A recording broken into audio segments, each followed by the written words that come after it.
to another exciting DynamicsCon session.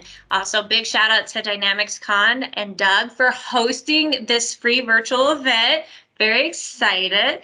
And if you haven't checked out what Doug's doing recently, you should. They have lots of webinars, active community chats.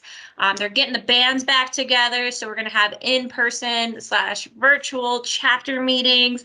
So come out, support your local chapters because we love it, especially if you're in Denver because it's me and you know you would love that. So come on down. So thank you, DynamicsCon. We really appreciate being here and you supporting our great community. And with that, let's go on. Do you need a full-on PO intervention? You probably do. Don't kid yourself. You know you do. So who are your hosts? It's us. I'm Andrea Rivietto. I've been around for a while. I'm the Denver chapter leader, as you couldn't have told already. I was super active and an award winner in the group that we're not going to name. It's like the Voldemort. We're just not going to say it. But know that I was super cool in that group. One day I'll regain my titles. Also, I am a second or third place in my age group at my local gym for bench, deadlift, and squat. I know, right? Whew. I'm going to be only second on all of them soon. But that's me. Now we're going to turn it over to my co-host, Krystle. Hi, everyone. I'm Krystle Conrad. I don't even know how I can compare with Andrea's introduction. I don't deadlift anything or barely even know what a squat is, but I'm here to co-host today and super excited. Awesome. All right, so you're going to be here today because, one, you want some superiority on your process. You probably think you know it all. You just want validation. Two, you're just really a fan person of me. I love you guys too. Thank you. Or you just need a PO intervention or maybe some hot nuggets to do this better. Here's our agenda today. We got some humor coming up for you, some best practice as defined by us. We're going to go through a few things on POs as much as we can fit into a 30-minute session. We're going to tell you some stories, and we're not even going to open NAV or BC. So if that's not really your jam, that's not what you thought you were getting into today, that's okay. You have choices. You can leave if you want to, just no bad reviews. Also, please make sure that you add in comments. We are going to review those. We'll answer any questions at the end. So don't hesitate. If you need something, definitely put it into the chat. Hey, Krystle. Okay, we're going to start off with the ease of PO creation. Don't you wish there really is an easy button? It starts with the setup. So you want to take a look at your vendors first and make sure that you're using vendor templates to be sure that any user that sets up any new vendors gets all the required information. You want to also make sure to manage prices and discounts, item pricing by vendor. That's in the 2020 release wave 2, so that's a newer feature. Along with the vendors, you want to configure your inventory rules and policies. Take a look at your locations and responsibility centers and make sure that everything is set up correctly, as well as your costing methods, because all of that setup can affect how everything goes, behind the scenes with regards to your PO. In addition to your inventory rules and policies, you also want to look at your items and make sure that you have your item types and item attributes set up. Costing methods, there's that costing methods again. Include item pictures. This makes things a little easier for your purchasing team. And then the last direct cost updates. Definitely. So what that is if you are on standard cost, that last direct cost update or last direct cost field is always going to default to the last one that was on a PO. So you might have updated your standard cost, but that PO is still going to pull that old pricing unless your PO person is super active to move over the pricing. If you have a lot of parts, that's going to be hard. So I definitely recommend that you do like a rapid start or download to Excel and re-upload on that field, because that is going to really hurt your purchasing. Absolutely.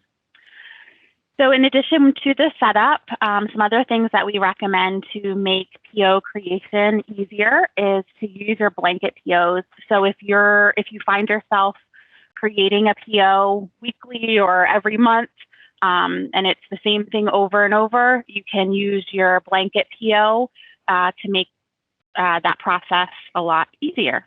As well as email POs to vendors directly from Nav instead of printing out and scanning or screenshotting, or,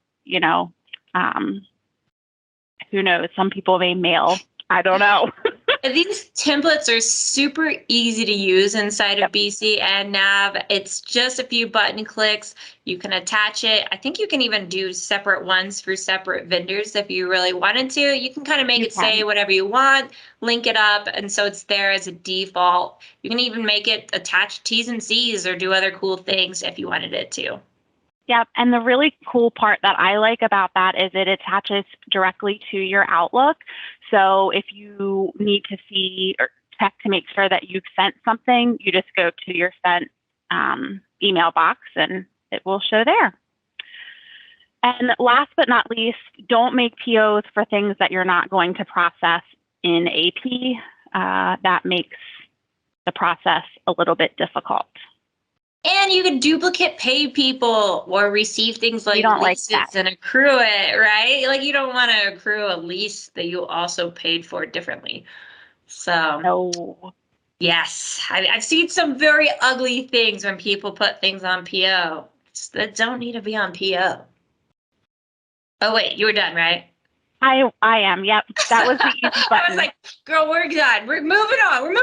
We're getting. All right. One of the biggest questions I get anytime I present anything on purchase invoices is, should you archive your POs? And the answer is yes.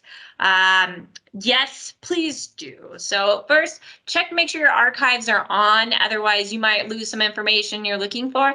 You can turn on archives in the purchases and payables setup. And I will just let you know, it's only going to archive on release, changes after release, or posting. So if they're in open status, it's not going to go over to the archives. But definitely set up archives first. But then the question becomes, do you need to save your old POs? Please don't. You don't need them, okay? You just don't. It can cause MRP issues, month-end close issues, system latency issues. It's just bad practice to have a lot of POs in your system that you just don't need. I've seen the worst is that people just make POs and do nothing with them. They just sit there. I think the worst thing you can do is receive them and then do nothing with them. But I've seen a lot of people receive and invoice them using like get receipts, and then they just leave them. And recently I looked into somebody's system. They had 14,000 POs dating back 2018. And you bet I took that personally, right? I was like, why are these in here? And I begged for them to clean them out. And they're like, but we like to reference them. And I was like, you're already saving these. You're saving these in your archives. You're saving these in the post-it purchase invoices. You're saving these, like you can get to the same information off the item cards. You don't need to look at an old purchase order. So hopefully they deleted them out, because honestly, I was sad. I think I thought about those POs for like weeks. It's actually why I wanted to do this session, because I was like, oh my gosh, 14,000 POs. Why? So anyways, please close those out as a favor for me, okay? If nobody else, for me. And just so you know, to make it a little easier in closing them out, if you use OCR or get receipts, they're not going to close out in the same way as if you, what I call upconvert a PO to a purchase invoice. You're going to have to run something called delete invoice purchase orders. It's pretty fancy. On it, you can also schedule it so you can run this often, which it will only delete out ones that have been fully received and fully invoiced. So if you have one, if you're like worried that, hey, I only partially received this and only partially invoiced it, it's not going to close that out. So it's only going to close if everything about it is perfect. All right, month end close, the good stuff. So before close, you should run your AP to GL reconcile report for kind of all types. And what you're trying to do with this is close out as many POs as possible. So obviously, if you got an invoice on 131, or I mean, you received it on 131, you're probably not going to invoice it that day. But if you have something received 20 days ago, chances are there's an invoice out there. Try to close that out. You don't want to go into your month end close with a bunch of received not invoiced POs. Krystle, let you talk about average costing. Yeah, average costing is a big one. If you have average costing on your items and you don't close out your POs, it can certainly throw off your inventory costing. So that's very important. Definitely. And make sure you're clearing dated POs. If something's over 60 days, you received it over 60 days ago, I'm going to guess it's already been invoiced. Or there's a big issue, because I'm going to tell you now, no vendor in the world is like, I'm going to ship you a couple $1,000s of good, but you just pay me whenever. I'm going to invoice you at some point. Most people send invoices the moment that inventory leaves their dock. So if it's still sitting out there 60 days later, you probably have a problem and you should probably investigate it. I'm not saying double pay them, but definitely look into it. I would also say once something's received, the only way out is through. So I normally have made $0 invoices with it. I come in, I change the cost of it to $0, and then I push it all the way through. Item ones are gonna get a little bit more sticky on that one because you've received items. This is a mess, but chances are something's really gone wrong if you don't have an invoice for over a 60-day-old PO. So definitely check it out. But yes, the only way like through is out. Yep. And then with that, look at anything that's just over 60 days old. Do you have a PO that's been released for, 180 days? What's going on? Is it because it was partially received? You don't need the other half? Is it because you didn't actually need it in the first place? Do you just have prepaids that you did in the system that are just sitting out there you haven't invoiced yet? Get those all taken care of. You don't want a million POs sitting around. And the more you get, the harder it gets to take care of these. So definitely you want to manage that POs up front. Absolutely. And then, for close, you have to run the AP to GL reconcile once, normally for items, if you have GNRI turned on, which we'll talk about on the next slide, and then once again for your GLs and your fixed assets.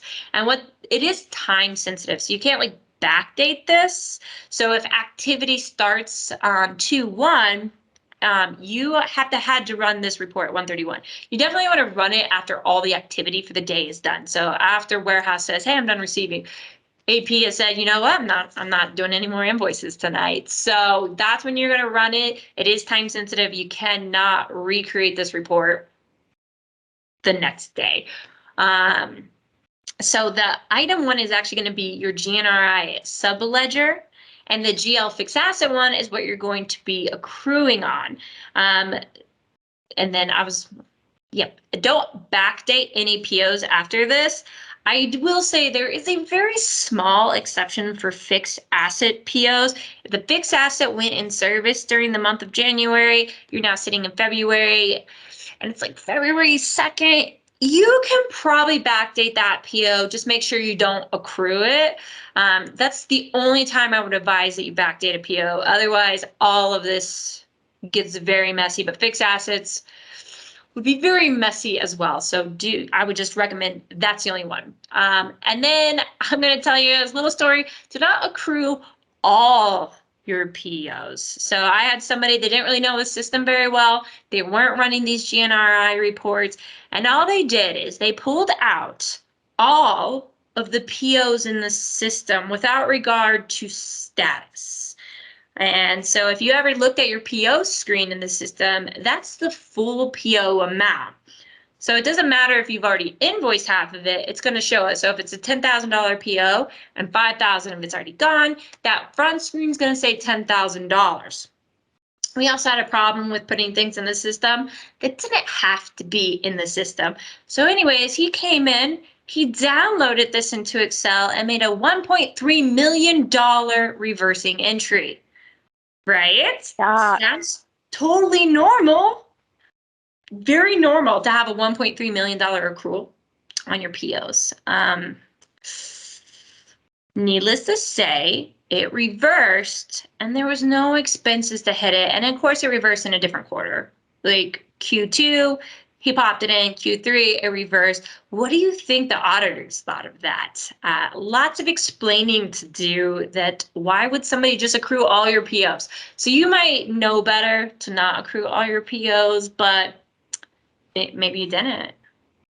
But don't do that. Please don't.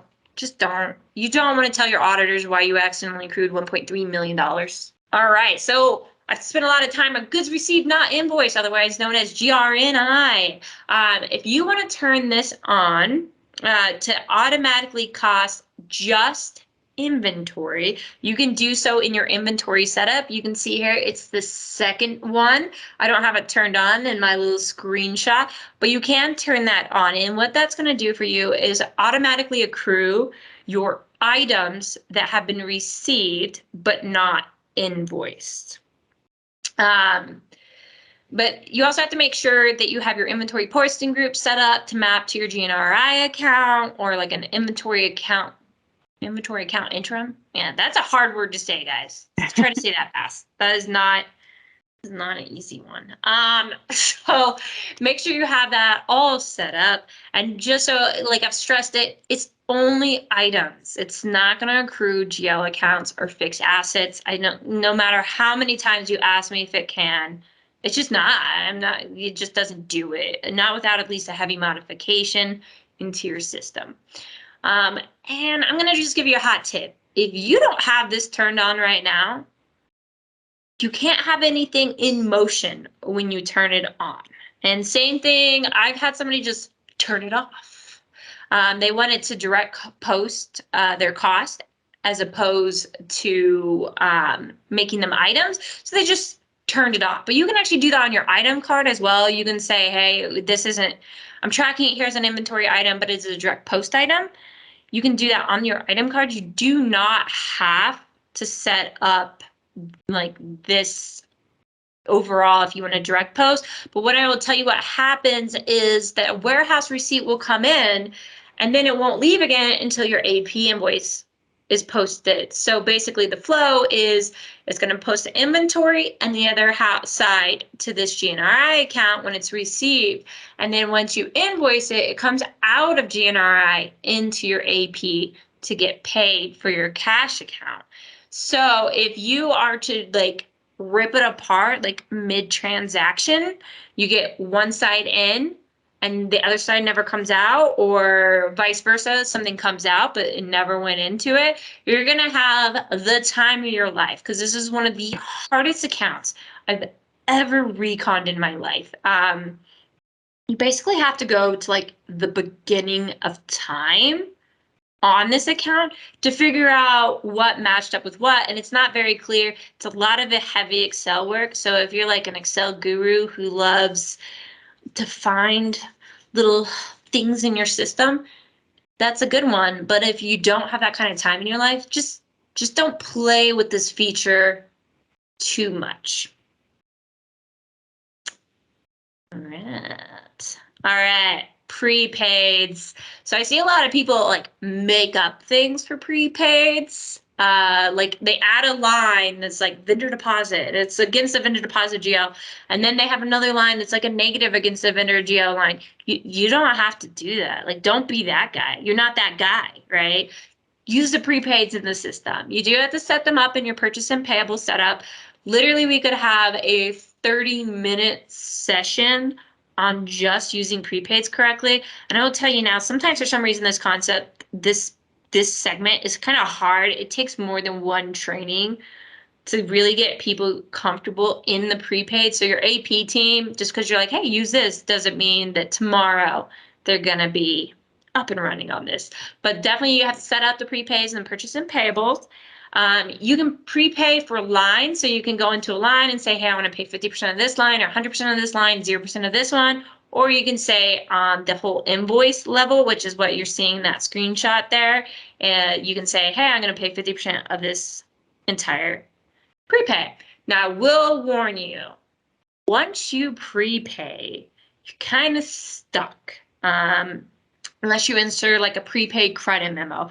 You cannot edit prepaid lines, so you can't all of a sudden like add a bunch of stuff onto a line. You can't make more than one prepay unless it's on two lines. So you could say, you know, prepay one on line one, line two is prepaid two, and then make sure that you're using the line prepayment section to 100% one line at a time. But you're just not gonna be able to do 50% on this bottom screen here, and then come back tomorrow and do another 50%. It's just not gonna work out. It's also just not gonna work out to change any of the quantities or anything of that nature. They get pretty sticky on the prepaids, and that's probably why people have invented things, because they are a little difficult. It's not that bad, but it is harder. But I think between those two factors is why a lot of people kind of make it up. Krystle, any thoughts on prepaids? I think you covered it. Awesome. I don't want to be that guy, Andrea. Yeah, don't be that guy. Trust me, you're not that guy. And if you guys don't watch TikTok, which I'm probably too old for TikTok. I don't know why I'm on it. You probably don't know what that is, but it's funny. All right. So now I think we covered it all. I like to talk really fast. So like I try to cram as much in to each sentence and like a velocity that nobody else can compete with. So we are great on time. We definitely have time to answer any questions you have. So definitely throw them in the chat. We'll be live with you guys to talk about POs or how you can model your POs in my image. So definitely look for that. We're excited to answer questions. Otherwise, I'm Andrea. And I'm Krystle. And we're with Innovia Consulting, and you can definitely find us on LinkedIn. I post a lot of things for the community about user group meetups, other free things that you can attend that you might enjoy. So definitely look us up. Thanks for joining us today. We're glad you're here, and we hope you have a great rest of your DynamicsCon. Bye, guys.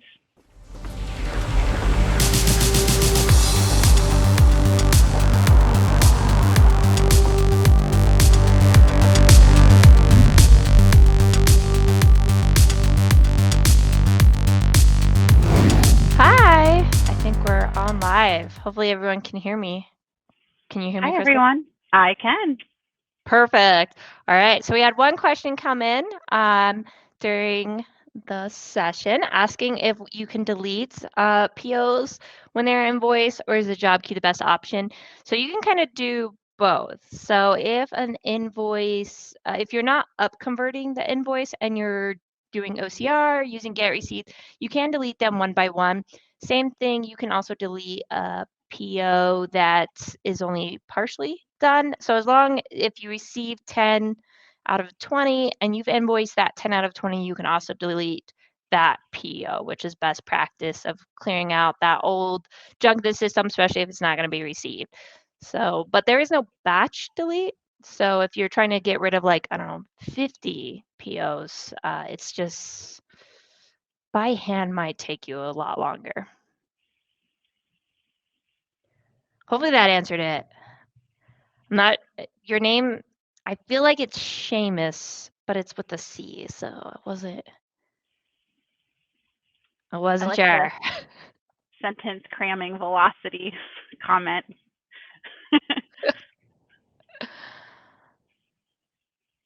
We did have another question come in.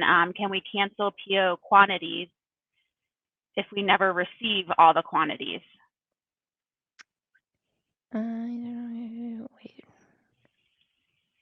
Can we cancel? Yes. So if you have a PO that, let's say, you receive 10 on and you originally had it for 20, you can mark it down to 10, as long as you don't have a prepaid on it. If you have prepaids on it, things start to get a lot more awkward. But if it's just kind of a pure out receive, you can definitely write it down to being less. Bobby.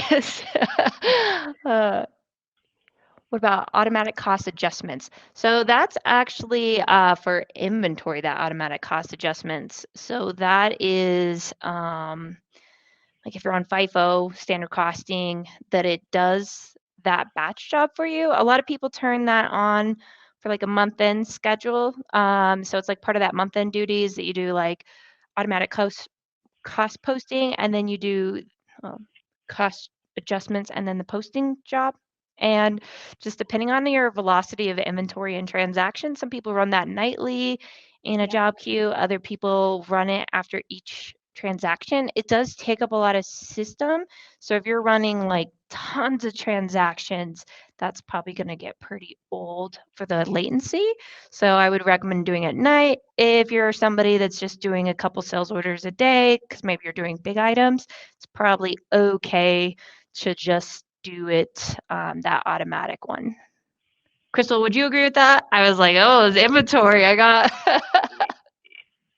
Yep. Looking. What is your suggestion for the use of purchase requisitions and the ability to track and compare vendor responses to determine a winning bid? Probably blanket purchase orders. Ability to track and compare vendor. Yep, I would probably say blanket purchase order. You could put all that in there. Reoccurring POs. And reduce original quantity. All right, sorry. Now I'm getting confused on these questions. Did I answer that one? Okay. Oh, I feel like live Q&A already, guys. I was like, wait, what is true? Sorry, Carrie, what is true for reoccurring POs?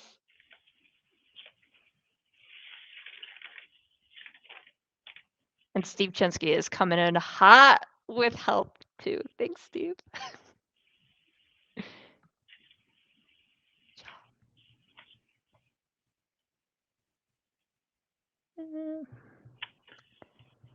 All right. I think there's a delay.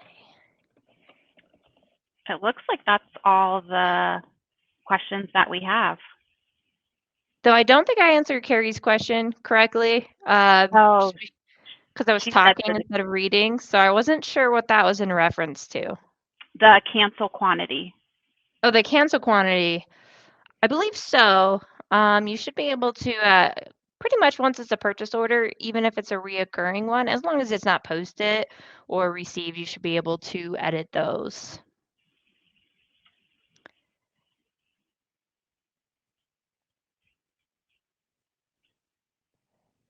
Can PO approvals be routed by type?